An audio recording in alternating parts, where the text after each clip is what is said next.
What I was looking at in the archive was letters to and from the art school during the period of the war.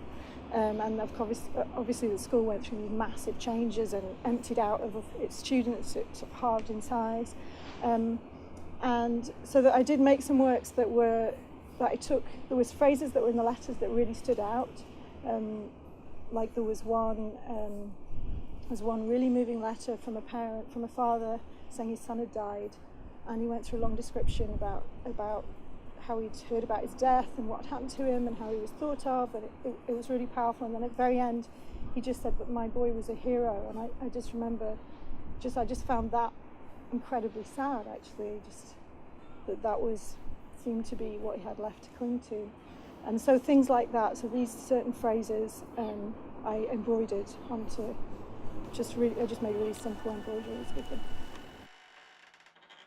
The film of me dressed as a chicken was the final film, where I made a sculpture in clay of an old man with a bag, and they were meant to clearly reference civilians, so it was about civilian losses during war.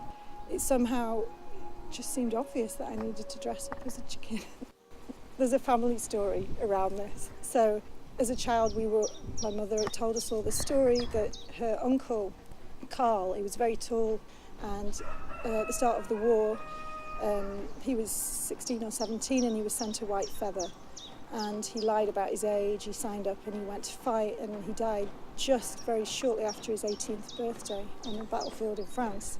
So it was this, that always, as a child, that white, it still makes my hair stand on end, actually. So I suppose the white chicken was a kind of representation of all those white feathers that killed, took all those men to their deaths.